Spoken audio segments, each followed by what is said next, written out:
Is it on? Well, it's never on time. You're started, yes. Oh, honey. The thing about going to college, or so I'm told, is that the college kids are always starting these kooky new trends. Really? Well, you remember how college kids they used to do that where they'd all pile into a phone booth and see how many college kids they could squeeze into a phone booth. Yeah, in Archie Comics. And then they had that big wacky college trend of swallowing goldfish. Remember that? When they were all swallowing the goldfish. Sure, yeah. Of course, what's the new college trend today? I don't know. Distance learning. All the kids are going to the online college, like our son who goes to college in Brooklyn. He's home in his apartment taking classes online now. Right, it's true. And our goddaughter out in L.A., she's doing the online college thing. That's right. And of course, our teenage son, right here in our own apartment, unavoidable, is going to high school online now. Online high school. And so that's like the big trend. All the kids are doing it. It seems really popular. Yeah. Well, once again, I was the trendsetter on this. I started the whole thing. Is that right? Oh, absolutely. Because I'm what you call an influencer. Sorry. That's what I am. I'm an influencer. And because, as you know, honey, I never went to college. Yeah. When everyone else, all my friends were going off to college, I took some time off to find myself. And I did. I found myself hungover and unemployed for many years. So recently I enrolled in one of those online colleges, so I could get some of that college experience I missed out on. Right. Oh, it's just unbelievable. I'm catching up on all the college years that I missed out on. It's fantastic. Like the other night we had a big toga party. That was great. I took off all my clothes and wrapped myself up in a sheet and got really drunk and sat down at the computer and typed toga, toga, toga. It's good times. Yeah. Good times. Had a big protest march. That's what you do in college. You protest against things. We had a big online college protest march. Yeah. Marched around the apartment. Shut that school down, man. We shut it down. And by that, of course, I mean I accidentally stepped on the surge protector and tripped over the extension cord, shut the whole thing down. I tell you, I can't wait for the great thing about online college. I can't wait for spring break. I'm going to CaboSanLucas.com. It's going to be great. Had a big pep rally for the school football team. That's a good experience. Oh, yeah. We went to the big pep rally for the school online college school team. We have a chant. Oh. We have a chant for the pep. Do you want to hear it? I do. Online college can't be beat. Kill the other team. Hit Control-Alt-Delete. Wow. Thank you very much. Thank you. Thank you very much. Pulling out the old online college jokes. Yeah, those are great. And so, And timely and prescient. Yes. My act is prescient. And you know what that means? It means it's time for the Dave Konig Show. Yay! On Facebook Live, the official comedy show of the worldwide global pandemic. And sitting 6 feet to my right at a safe social distance, my co-host, the lovely and talented bride of Konig, Susan Konig, is here. Hi, everybody. Hi, everybody. That's her catchphrase. And lovely, endearing catchphrase. Welcoming. It's fun, it's welcoming, it's bubbly. It's also copyrighted. And if you use the words hi or everybody in any context, Susan and her legal team will come down on your ass so hard you won't even know what hit you. So be aware of that. I won't. Yes, you will.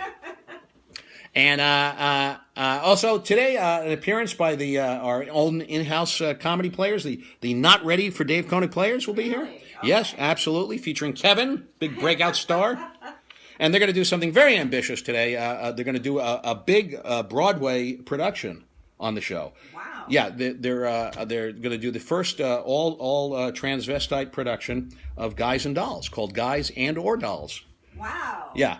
I didn't even know they were all transvestites, but apparently, or at least for the sake of this lame joke, they are. Okay. I can't wait to see that. And Kevin will be starring. I didn't even know he was a cross-dresser, but apparently he is. Well. And I'm going on the theory that some jokes are so dumb that they can't possibly be offensive to anybody. Can't wait to see And Kevin will be here performing in Guys and or Dolls. He's going to be playing both Nathan and Adelaide. So that'll be exciting. Wow. That'll be exciting. Not necessarily. It won't necessarily be funny, but it'll be exciting for everyone. And, of course, the Not Ready for Dave Konig dancers will be here. Our own in-house dance troupe. Will they be here? They will be here. They're having, of course, they're all have to keep a safe social distance from each other. Right. So they're all at home in their individual apartments. So what they've done is, and this gets a little complicated, they've recorded individually, each of them, their own segment of the dance. Right. And they've recorded it on Betamax. So what you're going to have to do is there is still expensive and unwieldy Betamax conversion machines that you can buy. So you're each going to have to go on eBay and get one of those, and then you'll get the tape, and then you'll download it on the Betamax and then convert it to VHS. Wow. It'll be complicated and headache inducing, but we're going to try and get that dance in. Also, who's our big celebrity guest on the show? I don't know. Big celebrity guest today. You've heard, of course, at the circus they would have back in the day. They'd have like the world's fattest woman. Yeah. Remember that would be a big circus attraction. Yeah. We have on the show today the amazing Mabel. She is the third largest woman in the Tri-County area. Oh. She's about 265 pounds. Wow. Yeah. That's That's quite overweight, don't you think? Yeah, but the sort of average for the Tri-County area. I didn't even know they kept such statistics, but apparently they do.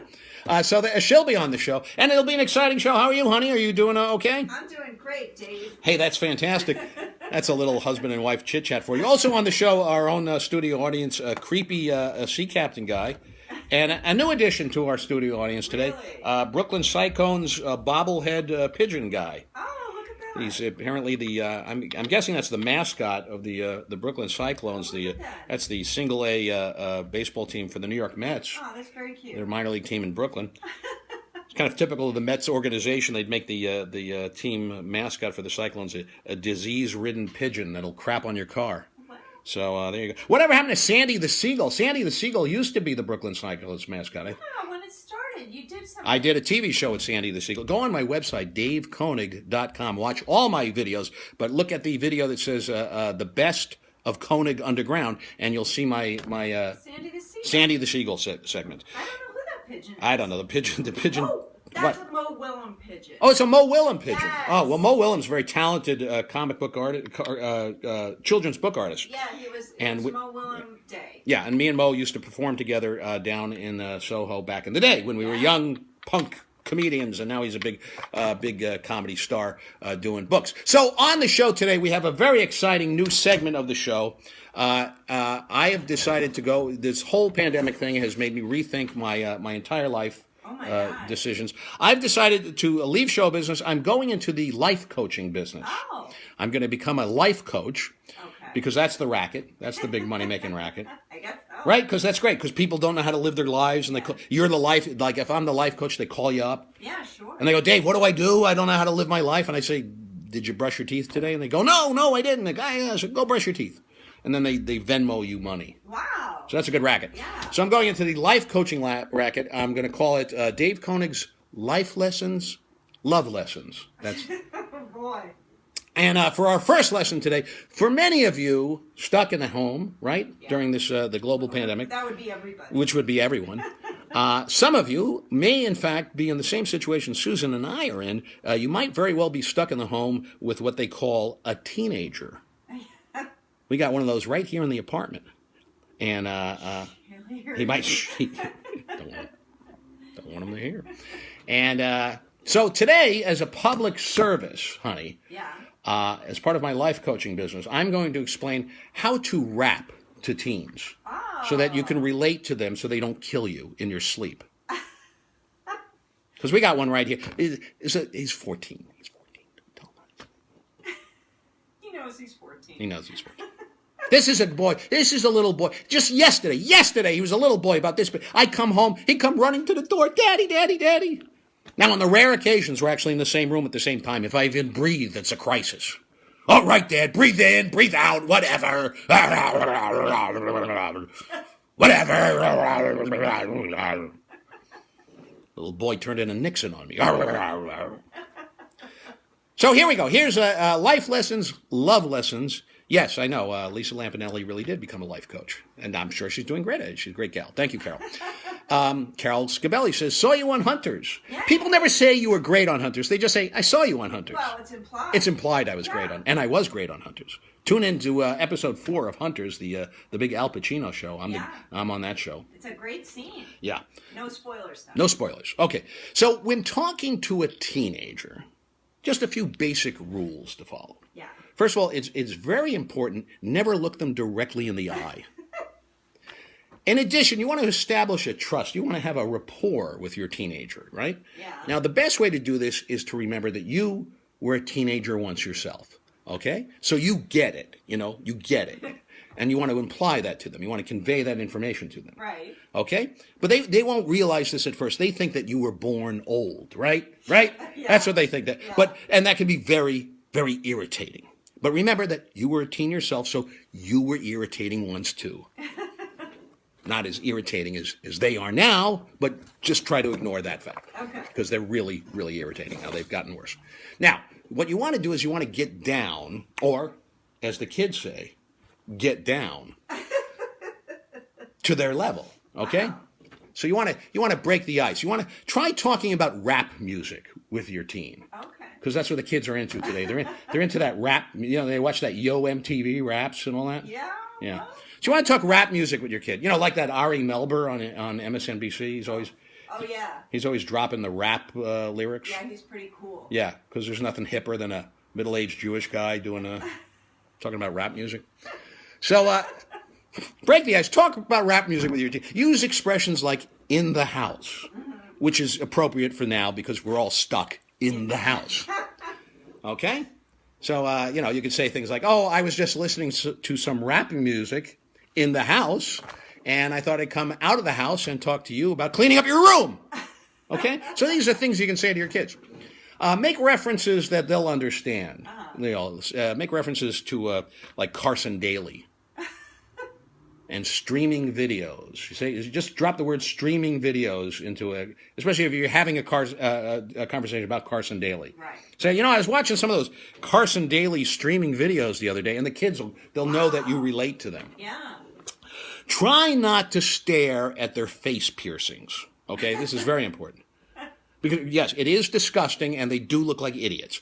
And yes, they probably will get an infection. Yes, no one in their right mind is going to hire some idiot-infected kid with earlobes stretched out like some National Geographic centerfold. However, and yes, they probably do set off alarms at airports, and they can't walk past a refrigerator without their faces getting covered in magnets.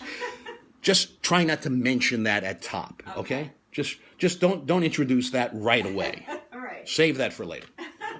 And don't mention the tattoos. What the hell is with the tattoos? Wow. What is wrong with these kids with the tattoos? Try to avoid phrases like, who's making your life decisions for you? Foster Brooks? What? Because they won't even get the reference. No. Don't say that. Say Andy Dick. They'll get that. They'll get that. Say who's making your decisions for you? Andy Dick? And they'll get the message, kids. And the posture. What's with the posture on these kids? What is wrong with them? Why can't they just stand up straight? What are you, the Hunchback of Notre Dame, kid? What do you got, rickets or something? Come on. Get the goddamn hair out of your eyes and look at me. Get your eyes off the phone and look at me. This is what you should say to your teenager. Wow. Yeah. Don't look at me like that. Oh, everything's a joke to you, isn't it? What are you, Milton Berle? See, right? Yes. That'll put them in their place. That is hip. They'll get the idea. All right, you tried. You gave it a good shot. You tried to talk to your teenager, and that's an important thing. At least you tried. At least the lines of communication are open. So maybe what you need to do is just go lie down for a while with a cold towel on your head. Sure. Oh my God. All right, that was our life lessons, love lessons section for the day. How to talk to your teenager. Wow. Isn't that nice? That's if you're stuck with a teenager in the house. Yeah. As we are. As we are. Yeah. Honey, they're putting together yet another stimulus package, kind of a bailout package, working its way through Congress. Uh-huh. And one of the industries that wants a bailout and is probably not going to get it is the cruise ship industry. Ooh, yeah. Yeah, the hell with them, I say. No, I shouldn't say, because here's the thing. I have a lot of friends who work on the cruise ship. You know, a lot of entertainers who had a lot of gigs canceled, and that's not fun. That's not easy. And you know, I used to do, as you know, honey, I used to do a lot of gigs on the cruise ships. I would do comedy on the cruise ships, and it's the thing about performing on the cruise ships is the show. It's miserable, but it's not because of the shows themselves. Right. Because the shows are great. You have great shows, great audiences. Everybody's laughing. You're in, you know, a beautiful, like a Broadway style, like 1,000-seat theater. Right. You know what I'm saying? Like which I like. You know, I like to get out on stage with like 1,000, because I'm a people person, as you know, honey. I like people. Right. I particularly like people when they're seated in orderly rows facing me, and they're in the dark, and I have a light on me. And I have a microphone, and they don't. That's when I like people the best. Yeah. So give me about 1,000 of those people, and I'm in love. Wow. You know. So it's not the shows themselves on the cruise ships that are miserable. It's the logistics of getting to and from the ship, and because they're always flying you in the middle of the cruise somewhere in Guam, and then you're running through an airport in Panama, and it's just the worst. Oh my God. The worst. Yeah. My last cruise ship gig, I had to catch a cruise that was sailing out of Puerto Vallarta, Mexico. Okay? Yeah. So Puerto Vallarta, Mexico. Yeah. Okay? So then U.S. Air flew me from New York to Puerto Vallarta, Mexico. Right. And they flew all my socks and underwear to Nevada. Oh. I don't know why they flew my underwear to Nevada. My underwear does not know anyone in Nevada, but that's what they did. All right? And before I even got out of New York, I get stopped. I get stopped at security at the airport. Why? Because I had a bottle of shampoo in my bag. Okay? No. So now we have millions and millions of taxpayers' dollars going to confiscate billions of gallons of shampoo. Because apparently the FBI is on the lookout for a terrorist with extremely clean hair. Suppose we could have a shampoo bomber, right, huh? Well, we had a shoe bomber. We did. We had an underwear bomber. That's right. Remember that guy? Guy gets on a plane with explosive underwear? I mean, I've been on planes with explosive underwear, but usually when I'm flying back from Mexico. So that's a whole different thing. And you can't eat on the plane anymore. No, because that's how they get you. They charge you for every little bite. That's how they get you. So you got to do what I do. You beat them at their own game, and you eat before you get on the plane. You bulk up. Now, luckily, here in the New York area, we have many moderately priced, conveniently located food stands right there in the airport terminal. My last flight out of LaGuardia, I was able to get a bottle of water and a banana for just $32. That's pretty good. That's pretty good. That's a bargain. And then, so you fly, and then you get off the plane. Now you're hot.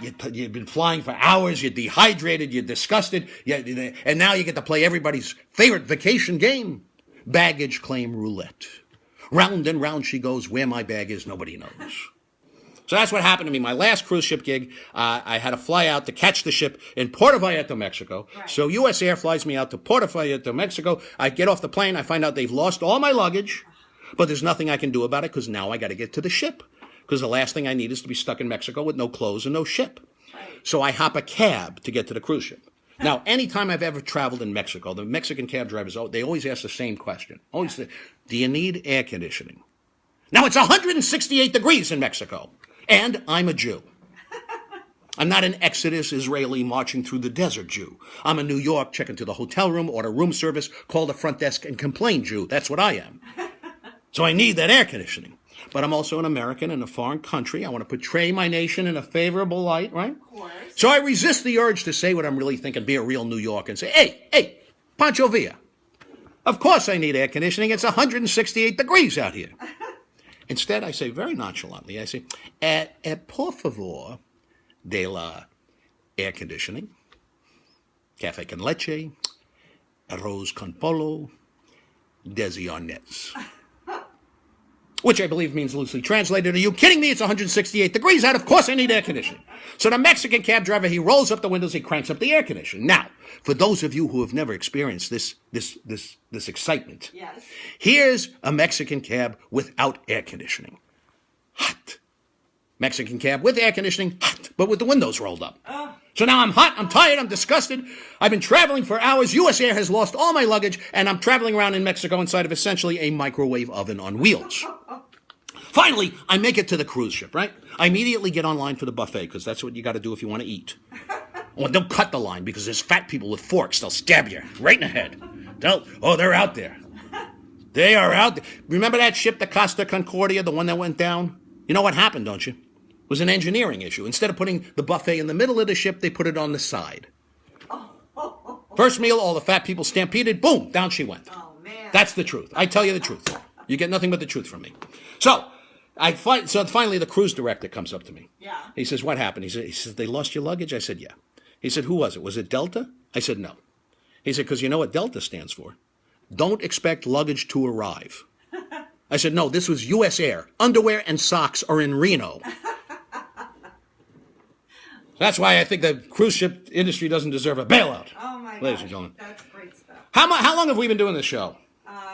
In weeks? No, I mean tonight.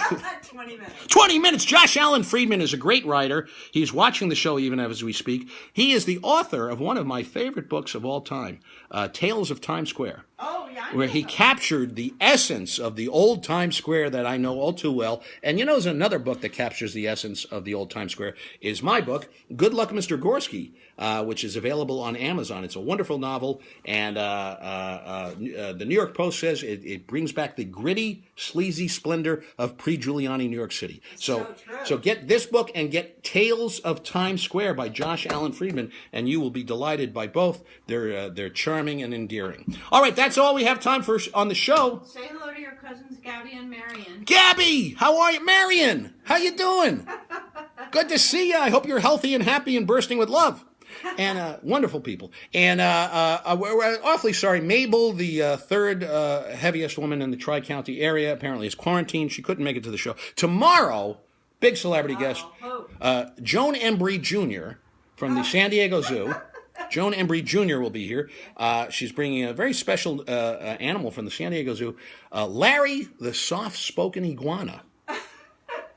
Okay? Apparently, he's a very soft-spoken. He's so soft-spoken that even with the most advanced amplification recording equipment known to man, you can't hear him. You can't hear him. But the fact that he's speaking at all, I think, is remarkable, because he's an iguana. Oh, my gosh. All right, that's all the time we have for a Tony Award winner. Katie Huffman is watching the show. Thank you all for watching. Honey, who else was watching the show? We got to get better at saying hello to people. We got Irma, Kathy Stell, Gary Shapiro, and we've got Christine Scott, who did all our videos. right, for us, yeah. and Tiffany Bukowski, my cousin, and all my love to Norman, and who else we got? Darcy Novick was there. Darcy Novick, and great gal. Okay, that's all the time we have. Good night, everybody. Oh, and if you've missed any of our great shows, you can tune in to the reruns with the audio off sync on the Dave Konig Show streaming live. That's a Facebook page. Yes. Where we keep... we're going to do this every night for the duration of the global pandemic, Monday through Friday at 6 o'clock New York Eastern Standard Time. Hope you're healthy and happy. God bless you all. Mwah! Stay healthy. Mwah! Mwah! See you tomorrow. I don't know how to end the show. Just press the button. Press the button. I got to shut up already. All right, here we go. I've had enough, quite frankly. Okay, here we go.